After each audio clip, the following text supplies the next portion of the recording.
but Larry Bird was cold. I don't think nobody ever could get out with him. He talked trash against us, talked trash with against everyone else. And I'm looking at this guy like, he's nuts, you know? When you talk about NBA players that would put fear in other players, the first people that will come to your mind will be somebody like Jordan, Shaq, Kobe, or maybe Kevin Garnett. But I feel like there's one guy that should be on everybody's top 5 when talking about the most feared NBA players, and that is Larry Bird. Like, the trash talking he was having with other players was just disrespectful at an all-time high, but at the same time hilarious and creative. Seriously, I will crack up laughing at the way Bird will make players and even legends look like fools. The fear Bird instilled in players' hearts night after night made him a formidable opponent for defenders and even coaches. Larry would literally tell defenders what he would do on the court and proceed to do it. It was exhausting playing Bird every night because they would be in a physical and mental battle they had never seen before. So I found 15 NBA legends sharing stories about what made Larry Bird so feared by many players. And when these legends are talking, you get to see the amount of respect they have for him. So we will start with number 15, David Robinson, aka the Admiral, who left an indelible mark on the NBA with his extraordinary skills and contributions to the game. There is rarely any footage of David Robinson talking about Larry Bird, but there is an interview a year ago when someone asked him who was his favorite player to play against, and this is what he said. And I know a lot of you young folks may not really remember Larry Bird that well, but that man was a magician. And yeah, no, he was amazing. And he was 6'9", and he had the skill set of a guard. He wasn't that fast. He wasn't that great of an athlete. But he had the heart of a lion. And so playing against him was kind of my real first taste of, man, I want to do that. Right, I want to compete against that every day. That's the kind of thing that's going to make you a monster. And there were a lot of great players. I mean, make no mistake, I've faced a lot of great players every day, but I think when I came into the league, Larry Bird was at his peak. And he was incredible at what he did. And he was humble, and he came to work every single day. And I admired that. And so I think he was my favorite to play against, particularly early in my career. Number 14, we got Gary Payton, one of the most well-known trash talkers in NBA history, who had intimidated many players in his career. But it is shocking how highly he speaks of Bird after all the battles that he went through against Jordan. He will still pick Larry Bird when it comes to getting into your head. This man was a trash-talking connoisseur, but the way Larry Bird was talking trash was something he never experienced. And Larry Bird would shoot it anywhere. If you think about how many times he won a championship and what he was doing and what he was averaging, people don't understand that he was like, oh, he was slow. He wasn't, nah, he was just smart. You know what I'm saying? He was smart and he can get it. He can get it done. He wasn't MVP all them times and all the All-Stars all them times for nothing. I'm going to take you over to this corner. I'm going to dribble 2 times. I'm going to hit your ass in the face, and it bet not touch the rim. Wow. And then he said, if it do, I'm going to come right back and do it again until it touch it. That's how Larry Bird used to get at. Wow. That's crazy. Yeah, Larry Bird was the coldest shit talker ever, man. And he bagged it up because he was so cold. That's you know crazy. what I'm saying? So people, ask people about him. Motherfucker used to tell you, boy, you can't do shit with me. I'm too motherfucking good for this. Wow. I'm going to give you a Christmas present.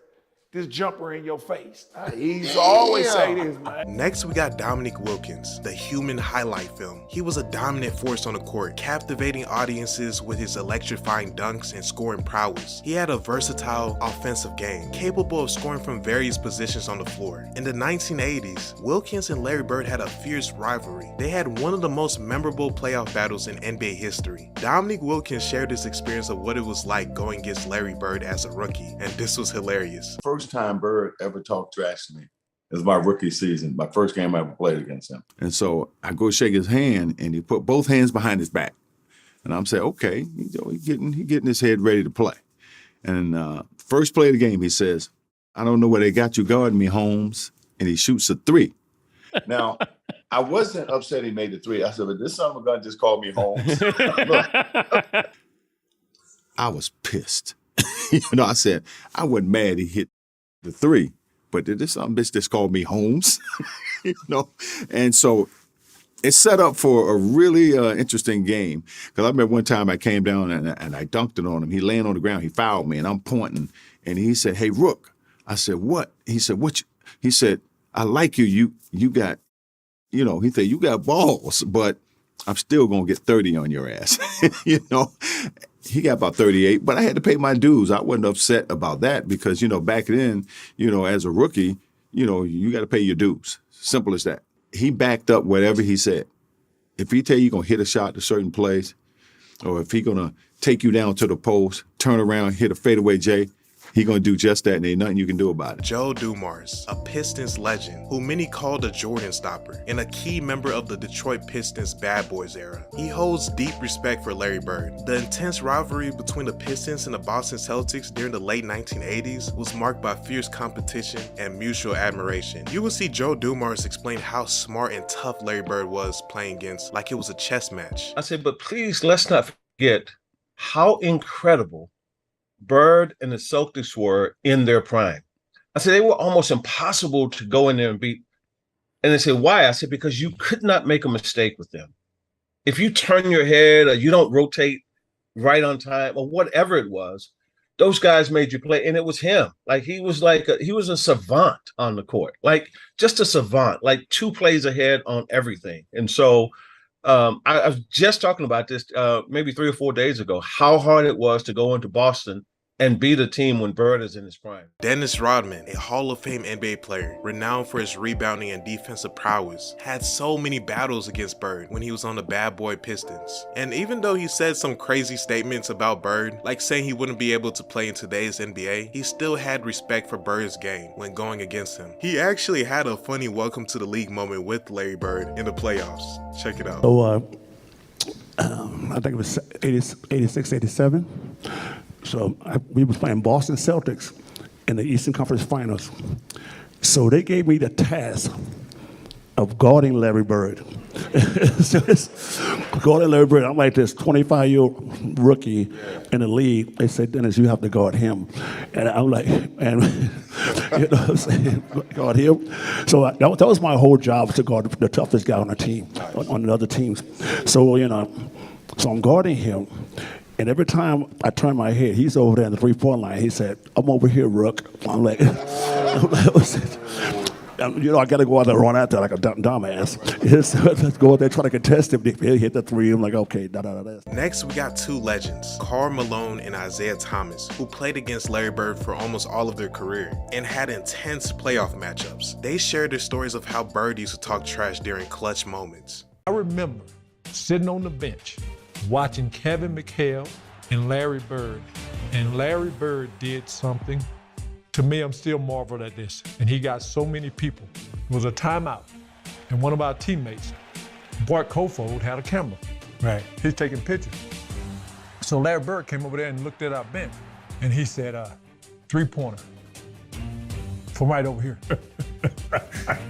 So I'm sitting over there looking like that Babe Ruth, calling your shot already, right? Yeah. So Isaiah, I'm sitting there looking. He looked down at the floor. Hell, everybody looked down at the floor. He like he threw something. And he hit a 3. Oh, can you believe that? And I remember Kevin kind of looking over at the bench like this gonna be a long night. We walk out on the court and he said, who guarded me? Larry used to always call me Cheesy, right? He's like, Cheesy, who guarded me? And I was like, I got Kelly, I got Lamb, I got Benson. He's like, you ain't got no brothers? He's like you. He's like you.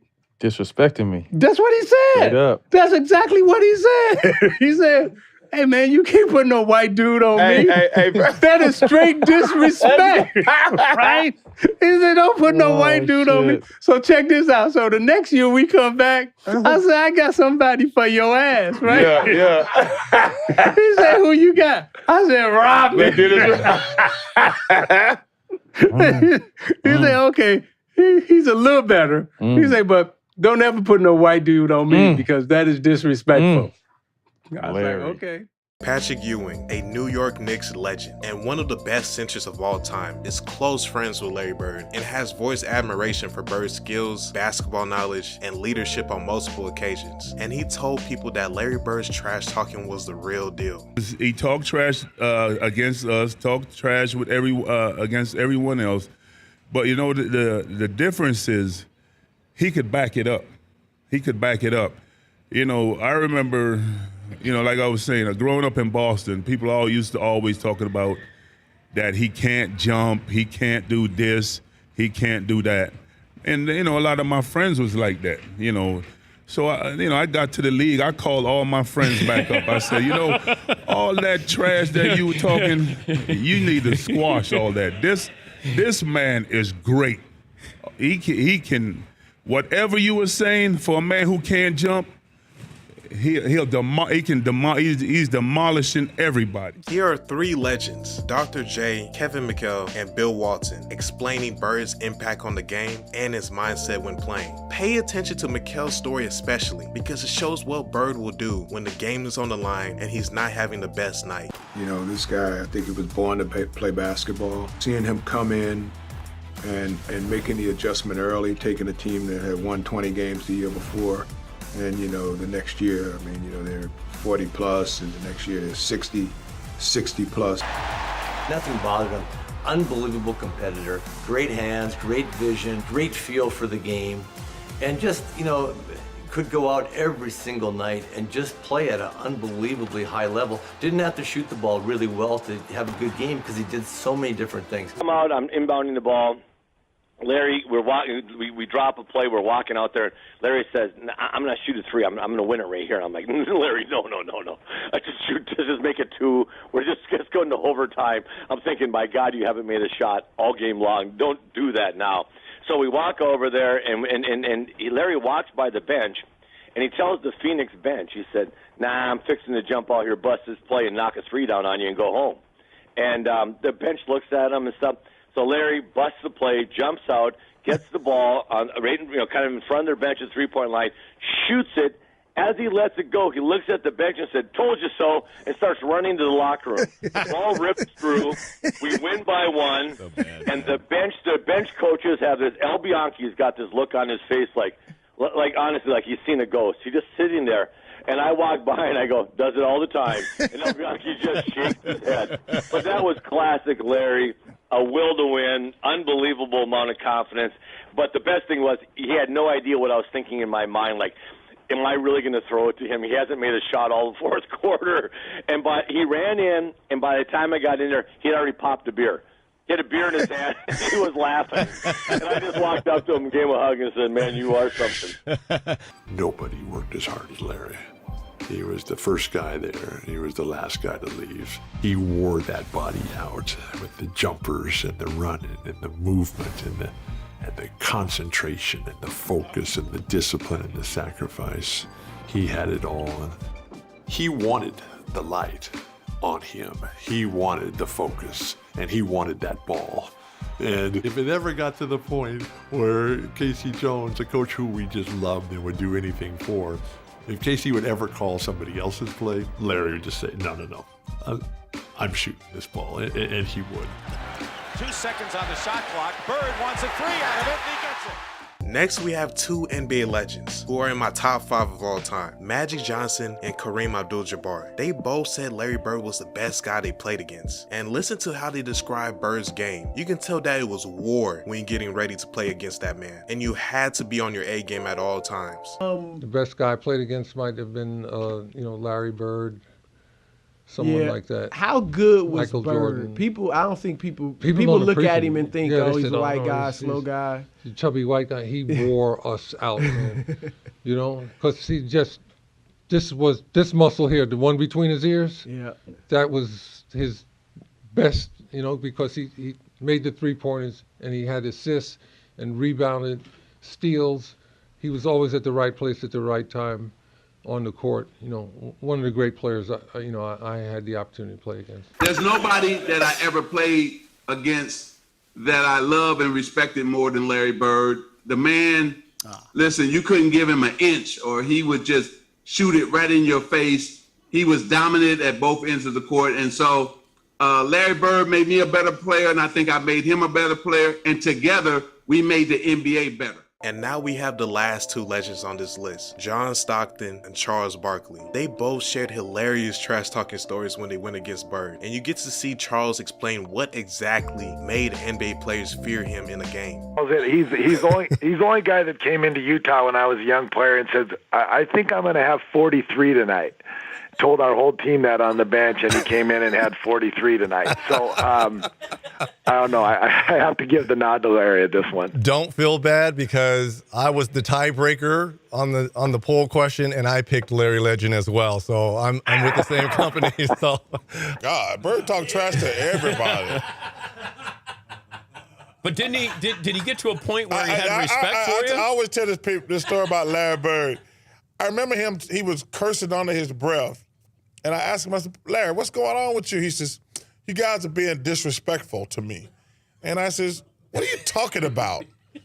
He says, you guys are putting a white guy on me. That's disrespectful. Wait, who's the white guy you put on him? I can't remember who it was. I just started laughing. I had no comeback. When he says, it's disrespectful when y'all put a white guy on me. And I'm sitting there like, I'm laughing in the middle of a game. Like, Larry beat you with his will and his mind, but he didn't have the athletic ability that Kobe and Michael and LeBron and those guys had. Yeah. Larry willed himself and his team to win. So guys, I hope you enjoyed the video, and show everyone this if they're sleeping on how good Larry Bird was, because there are 15 NBA legends that can vouch. So comment down below your favorite Bird story, and until next time.